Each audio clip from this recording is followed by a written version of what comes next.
Il y a quelques années, je pris passage, pour aller de Charleston, Caroline du Sud, à New York, sur l'Indépendance, capitaine Hardy. Nous devions mettre à la voile le 15 du mois, nous étions en juin, si le temps le permettait, et le 14, j'allais à bord pour ranger quelques objets dans ma cabine. J'appris alors que nous devions emporter un grand nombre de passagers parmi lesquels se trouveraient plus de dames que de coutume. Sur la liste, je découvris les noms de plusieurs de mes connaissances, et en outre, je fus heureux d'y voir celui de M. Cornelius Wyatt, jeune peintre pour lequel j'éprouvais des sentiments de vive amitié. Il avait été mon camarade à l'université de C, où nous avions beaucoup frayé ensemble. Il était du tempérament qu'ont en général les hommes de génie, un composé de misanthropie, de sensibilité et d'enthousiasme. À ce caractère, il joignait le cœur le plus chaud et le plus vrai qui ait jamais battu sous poitrine d'homme. J'observai que sa carte se trouvait clouée sur 3 cabines, et me reportant à la liste des passagers, je trouvai qu'il avait pris des places pour lui-même, pour sa femme et ses 2 sœurs. Les cabines étaient assez spacieuses et contenaient chacune 2 couchettes, l'une au-dessus de l'autre. Ces couchettes étaient si étroites qu'elles ne pouvaient suffire qu'à une personne. Cependant je ne m'expliquais pas que mon ami eût retenu 3 cabines.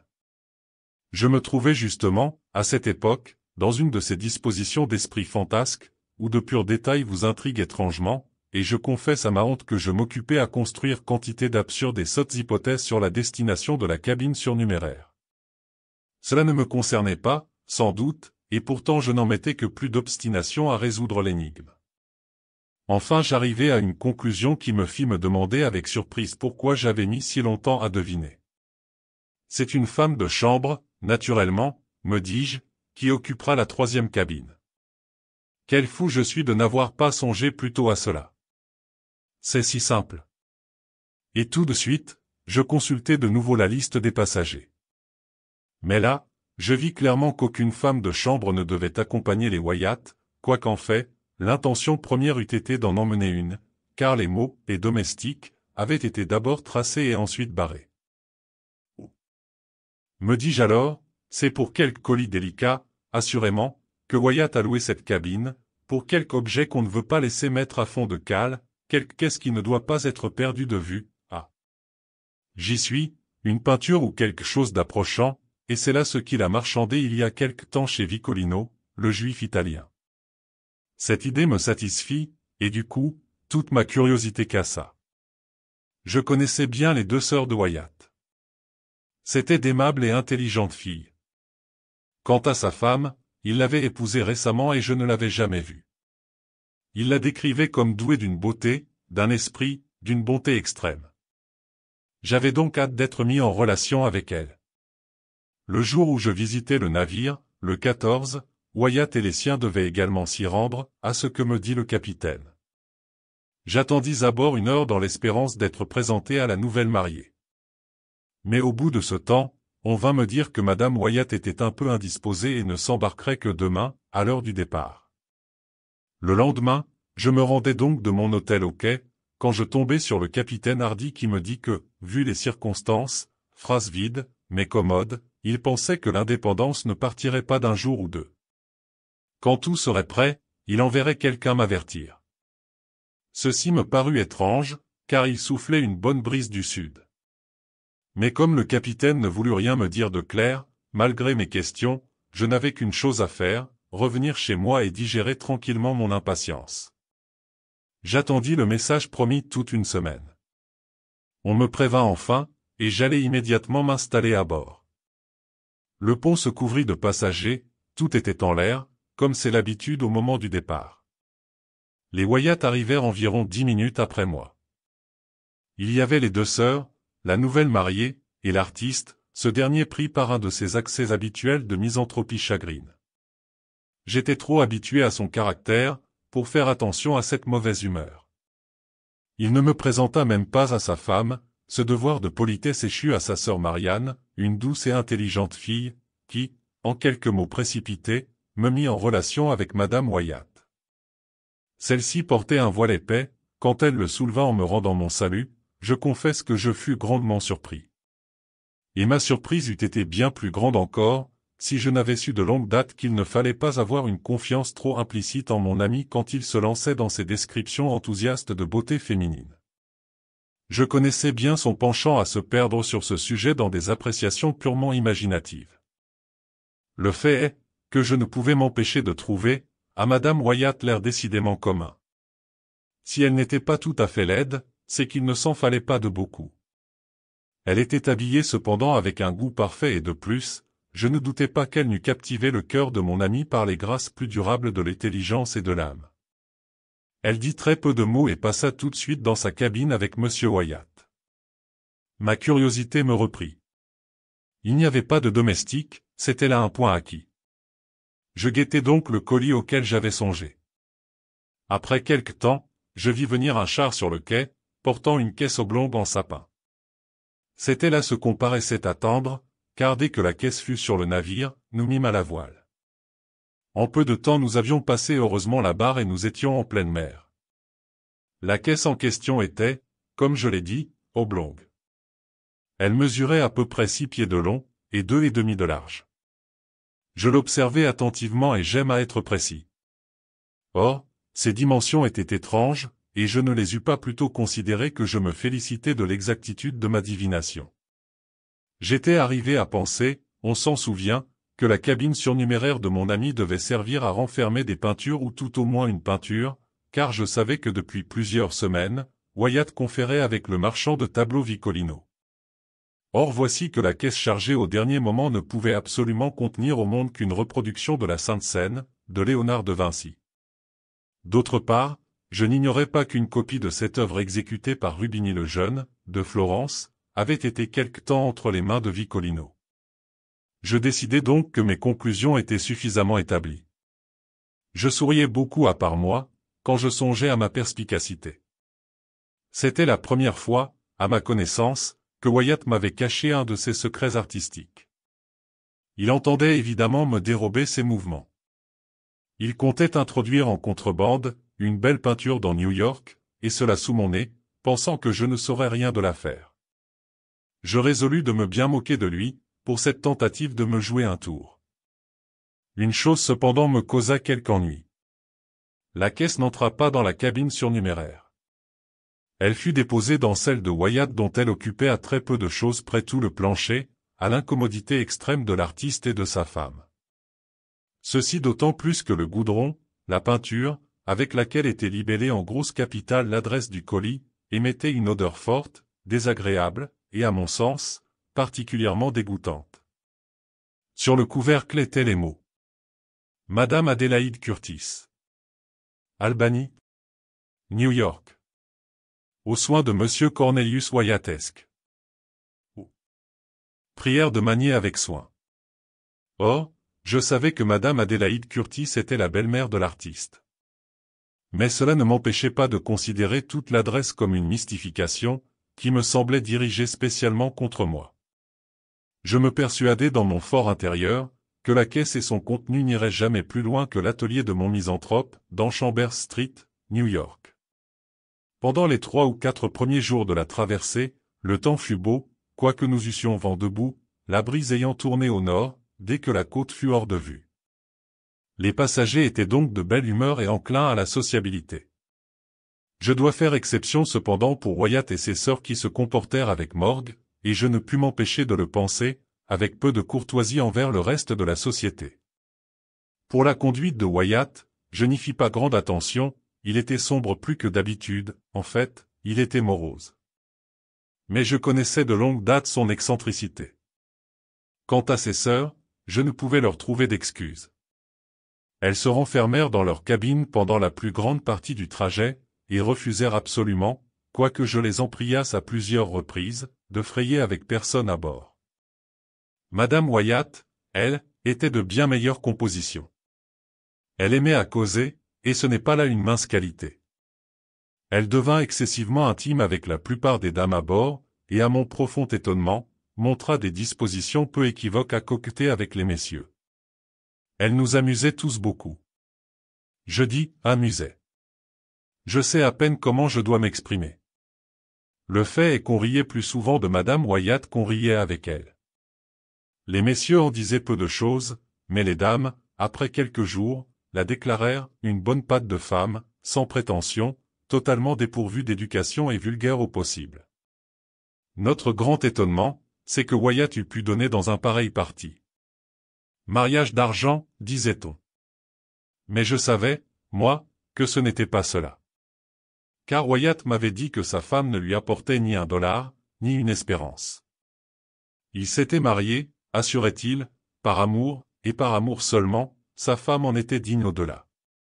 Quand je songeais à ces paroles de mon ami, je me sentais très perplexe. Se pouvait-il qu'il eût perdu le sens? Que devais-je penser? Lui, si raffiné, si intellectuel dans ses goûts, si difficile, doué d'une perception si exquise du défectueux et d'une appréciation si subtile de la beauté. Certainement, Madame Wyatt semblait l'aimer beaucoup, particulièrement quand il n'était pas là et qu'elle se rendait ridicule en citant à tout propos ce qu'avait dit son bien-aimé mari Monsieur Wyatt. Le mot mari semblait être toujours, pour se servir d'une de ses expressions favorites, sur le bout de sa langue. Cependant tout le monde remarquait à bord que Wyatt évitait sa femme de la façon la plus marquée et la plupart du temps, s'enfermait seul dans sa cabine, où, en fait, on aurait pu dire qu'il vivait. Il laissait à Madame Wyatt toute liberté de s'amuser, comme elle l'entendait, avec les personnes réunies dans le salon d'arrière. Mon avis sur ce que je voyais et entendais, fut que l'artiste, par quelque frasque inexplicable du destin, ou peut-être dans un accès de passion enthousiaste et imaginaire, avait été induit à s'unir avec une personne qui lui était inférieure de tout point. Le résultat naturel de ce mariage, un dégoût complet et rapide, s'en était ensuivi. Je plaignis l'artiste du fond de mon cœur, mais ne pouvais cependant lui pardonner entièrement sa supercherie de la Sainte Seine. Je résolus de me venger. Un jour qu'il monta sur le pont, je pris son bras comme c'était mon habitude et je me promenai avec lui, de long en large. Son abattement, que je considérais comme tout à fait naturel, dans la position où il se tenait, ne semblait nullement diminuer. Il parlait peu, et ce peu même il le disait lugubrement, avec un effort visible. Je hasardai une plaisanterie ou deux, et il essaya tristement de sourire. Pauvre garçon! En songeant à sa femme, je m'étonnais qu'il pût avoir le courage même de simuler la gaieté. Enfin je tentai un coup droit. Je me mis à lui lancer une série d'allusions et d'insinuations transparentes à propos de la caisse oblongue, simplement pour lui faire sentir peu à peu que je n'étais pas tout à fait la dupe de ses petites manœuvres. De prime abord, je découvris mes batteries. Je dis quelques mots de la forme étrange de la caisse en question, et en parlant ainsi, je souris avec finesse, je clignai des yeux, et je le touchai légèrement de mon index au côté. La manière dont Wyatt accueillit cette plaisanterie inoffensive, me convainquit tout de suite qu'il était fou. D'abord il me regarda fixement, comme s'il ne pouvait comprendre tout l'esprit de ma remarque. Mais, à mesure que l'intelligence en pénétrait dans son cerveau, ses yeux parurent sortir de leurs orbites. Il devint très rouge, puis hideusement pâle, ensuite, comme si mon insinuation l'amusait énormément, il commença à rire haut et violemment, continuant ses éclats, à ma grande surprise, avec une vigueur croissante, durant 10 minutes et plus. Et, pour finir, il tomba lourdement tout de son long sur le pont. Quand je courus le relever, il était, selon toutes les apparences, mort. En revenant à lui, il dit pendant quelque temps des choses incohérentes. On le saigna et on le mit au lit. Le lendemain matin, il était complètement rétabli, quant à sa santé physique. De son esprit, je n'en parle pas. J'évitai Wyatt pendant le reste du voyage, d'après le conseil du capitaine qui partageait mon idée touchant la folie de mon ami, mais qui me pria de n'en rien dire à personne à bord. Immédiatement après cet étrange accès, il se passa plusieurs faits qui contribuèrent à accroître ma curiosité au sujet des Wyatt. Une nuit, entre autres, j'étais énervé, ayant bu trop de thé fort, et ne pouvais dormir. Je dirais même que, de 2 nuits, je n'ai pas dormi du tout. Ma cabine, comme celle de tous les célibataires à bord, donnait sur le salon central, la salle à manger. Les 3 cabines des Wyatt ouvraient sur le salon d'arrière, qui était séparé de la salle à manger par une légère porte à coulisses, que l'on ne fermait jamais, même de nuit. Comme nous étions presque constamment sous le vent et que la brise fraîchissait, le navire donnait de la bande, et toutes les fois que le tribord passait du côté du vent, la porte à coulisses glissait et restait ouverte, personne ne se donnant la peine de la fermer. Or, ma couchette était placée de façon que quand la porte de ma cabine était entrebâillée, et elle l'était toujours, à cause de la chaleur, en même temps que celle de la salle à manger, j'avais vue sur le salon d'arrière, et plus précisément, sur la paroi où étaient situées les cabines des Wyatt. Eh bien, pendant les 2 nuits, non consécutives, où je demeurais éveillé, je vis clairement Madame Wyatt, vers 11 heures, se glisser avec précaution hors de la cabine de son mari et entrer dans celle qui était restée inoccupée, où elle demeurait jusqu'au point du jour. À l'aube, l'artiste sortait l'appeler, et elle rentrait chez lui. Il était clair que les Wyatt étaient virtuellement divorcés. Ils faisaient chambre à part, en attendant sans doute une séparation plus définitive. Et c'était là, après tout, pensais-je, le mystère de la cabine surnuméraire. Il se produisit encore d'autres circonstances qui me frappèrent beaucoup. Pendant mes 2 nuits blanches, immédiatement après que Madame Wyatt s'était retirée dans sa cabine particulière, je fus surpris d'entendre certains bruits furtifs, faits en sourdine, qui partaient du carré de l'artiste. Après avoir prêté l'oreille quelque temps avec une attention réfléchie, je réussis enfin à me rendre parfaitement compte de leur nature. C'était le bruit que devait faire Wyatt en ouvrant la caisse oblongue, à l'aide d'un ciseau et d'un maillet, ce dernier enveloppé apparemment dans quelque substance de laine ou de coton qui en amortissait les coups. Je m'imaginais pouvoir discerner le moment précis où Wyatt finissait de déclouer le dessus de la caisse. Je crus pouvoir déterminer celui où il l'ôta tout à fait et le déposa sur la couchette inférieure de sa chambre. Ce dernier mouvement, par exemple, je le reconnus à quelques légers bruits que faisait le couvercle en frappant les bords en bois de la couchette, quand Wyatt essayait de l'y poser doucement, la place par terre manquant.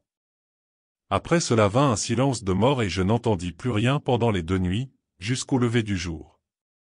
À moins peut-être que je ne doive faire mention d'une sorte de souffle sonore qu'il me sembla percevoir, comme un sanglot ou un murmure, si bas qu'il était presque insaisissable. Il se peut même, en somme, que ce dernier bruit n'exista qu'en mon imagination.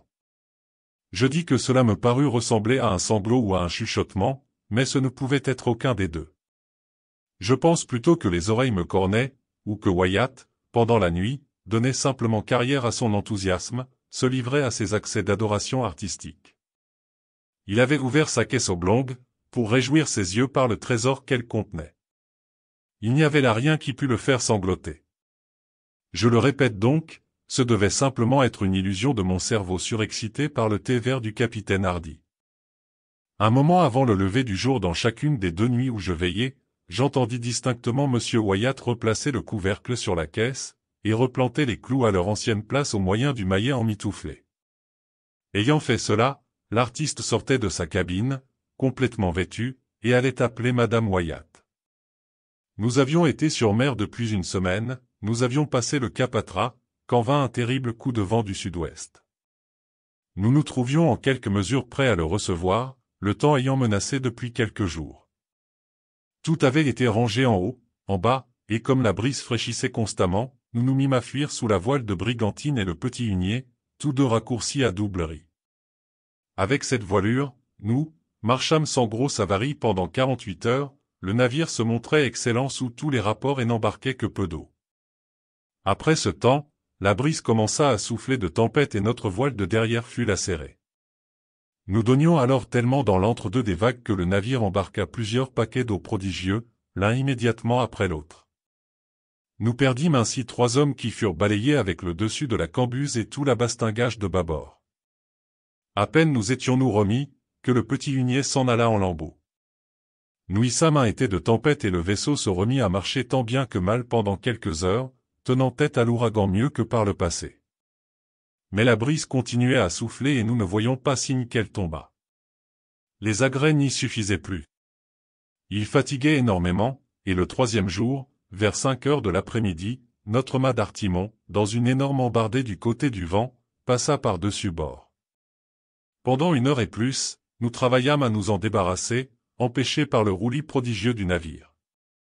Avant que nous y eussions réussi, le maître Calfa revint de l'arrière et nous annonça qu'il y avait 4 pieds d'eau dans la cale.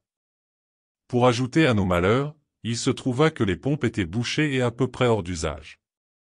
Alors tout devint confusion et désespoir. On tenta d'alléger le navire en jetant à la mer ce qu'on put atteindre de la cargaison et en coupant les 2 mâts qui restaient. Ceci nous l'accomplîmes. Mais nous restions sans pouvoir travailler aux pompes et la voie d'eau gagnait rapidement. Au coucher du soleil, la tempête avait perdu de sa violence, la mer se calmait, et nous entretenions encore quelque espoir de nous sauver dans les embarcations. À 8 heures du soir, les nuées s'ouvrirent du côté du vent, et par bonheur nous eûmes la lumière de la lune qui était en son plein. Cette bonne aubaine nous servit admirablement à nous remettre le courage. Après un travail incroyable, nous réussîmes enfin à descendre la grande chaloupe le long du navire sans accident. L'équipage entier et la plupart des passagers s'y empilèrent. Cette troupe partit immédiatement et après avoir beaucoup souffert, arriva sans encombre à Ocracoc-Inlet, le 3e jour après le naufrage. 14 passagers et le capitaine restaient à bord, résolus à tenter la chance dans le petit canot de la poupe. Nous le descendîmes sans difficulté, mais ce fut miracle qu'il ne sombra pas en touchant l'eau. Mis à flot, il suffit à contenir le capitaine et sa femme, Wyatt avec les siens, un officier mexicain, sa femme, ses 4 enfants, et moi-même avec mon valet de chambre nègre. Nous n'avions pris naturellement avec nous que les habits sur notre peau, quelques instruments absolument nécessaires, des provisions, et rien de plus. Quel ne fut pas l'étonnement de tous, quand, à quelques brasses du navire, Wyatt se leva près de l'arrière et demanda avec beaucoup de sang-froid au capitaine Hardy de ramener le canot au navire pour aller charger sa caisse oblongue. « Asseyez-vous, monsieur Wyatt, lui dit le capitaine sévèrement. Vous nous ferez chavirer si vous ne restez pas assis parfaitement tranquille. Votre plat-bord donne presque dans l'eau. La caisse. Vociféra Wyatt toujours debout, la caisse. Dis-je, capitaine Hardy. Vous ne pouvez me refuser cela, vous ne le ferez pas, son poids ne sera que peu de choses, ce n'est rien, absolument rien. Par la mère qui vous a mis au monde, pour l'amour du ciel, par votre espoir de salut, je vous implore de revenir chercher la caisse. Le capitaine, un moment, sembla touché par l'appel saisissant de Wyatt, mais il reprit son air de rudesse et dit simplement. « Monsieur Wyatt, vous êtes fou, je ne puis vous écouter. Asseyez-vous, vous dis-je, ou vous ferez chavirer le bateau. Arrêtez, tenez-le, empoignez-le, il va se jeter par-dessus bord. Là, je le savais bien, le voilà à l'eau. » Comme le capitaine parlait, Wyatt avait sauté hors du canot, nous étions sous le vent du navire, il parvint à l'atteindre par des efforts surhumains et put saisir une corde qui pendait des chaînes de devant. Nous fîmes notre possible pour le suivre, mais notre canot était comme une plume dans le souffle de la tempête. Nous vîmes d'un coup d'œil que le sort de l'infortuné était clos. Comme nous nous éloignions toujours plus du vaisseau désemparé, le fou, car ce n'est qu'ainsi que nous pouvions l'appeler, sortit de l'escalier de dunette, traînant après lui, avec une force qui semblait gigantesque, la caisse oblongue. Nous le regardions avec une épouvante extrême. Il passa rapidement à plusieurs tours, une corde autour de la caisse, et puis autour de son corps. Un instant après le corps et la caisse étaient à la mer et y disparaissaient subitement d'un seul coup. Nous demeurâmes mornes quelque temps, appuyés sur nos avirons et les yeux tendus vers l'endroit où Wyatt s'était abîmé. Puis nous nous éloignâmes à force de rames. Je hasardai alors une remarque. « Avez-vous observé, capitaine, comme il est allé instantanément à fond? N'est-ce pas une chose excessivement étrange? Je le confesse, j'espérais presque qu'il finirait par se sauver, quand je le vis s'attacher à la caisse avant de sauter à la mer. Ils ont coulé bas la caisse et l'homme, c'est naturel, dit le capitaine, comme un boulet. Ils remonteront bientôt, cependant, mais pas avant que le sel ne se soit fondu. Le sel? M'écriai-je. Chut, dit le capitaine, en me montrant la femme et les sœurs de Wyatt. Nous reparlerons de ces choses une autre fois. Nous souffrîmes beaucoup et ne nous sauvâmes que tout juste. La fortune nous fut clémente, comme à nos compagnons de la chaloupe. Nous atterrîmes enfin, plus morts que vifs, après 4 jours de détresse suprême, sur la plage vis-à-vis de l'île Roanoke. Nous restâmes là une semaine, sans avoir trop à nous plaindre des naufrageurs, et enfin nous trouvâmes passage pour New York. Un mois environ après la perte de l'indépendance, je rencontrai par hasard le capitaine Hardy sur le Broadway. Notre conversation tomba naturellement sur les aventures par où nous avions passé et spécialement sur la triste fin du pauvre Wyatt. C'est ainsi que j'ai appris les détails suivants. L'artiste avait pris passage pour lui, sa femme, ses 2 sœurs et une domestique. Sa femme était réellement comme il la décrivait, accomplie et charmante plus qu'on ne peut dire. Le 14 juin au matin, le jour où je visitais pour la première fois le paquebot, elle était tout à coup tombée malade et elle mourut. Son mari fut hors de lui de douleur, mais ses affaires lui interdisaient absolument de retarder son voyage à New York. Il voulut porter le corps de sa jeune femme à sa belle-mère, et d'autre part, un préjugé universel et notoire l'empêchait de le faire ouvertement. 9/10 des passagers auraient abandonné le navire plutôt que de se mettre en mer avec un cadavre. Dans ce dilemme, le capitaine Hardy disposa que le corps, qui avait été hâtivement embaumé et placé avec du sel dans une caisse de dimension convenable, serait amené à bord comme marchandise. On ne parlerait pas du décès de Madame Wyatt. Mais comme on savait que l'artiste avait pris passage pour sa femme, il fallut que quelqu'un jouât le rôle de la morte pendant le voyage. On persuada aisément à la domestique de s'en charger. La 3e cabine retenue d'abord pour cette fille fut gardée. C'est là que dormait la fausse Madame Wyatt, toutes les nuits. De jour, elle représentait, au mieux de son habileté, sa maîtresse qui n'était personnellement connue, on s'en était informé, d'aucun des passagers. Mes propres erreurs provinrent assez naturellement, de mon caractère trop léger, trop enquêteur, trop enclin aux conjectures sans fondement.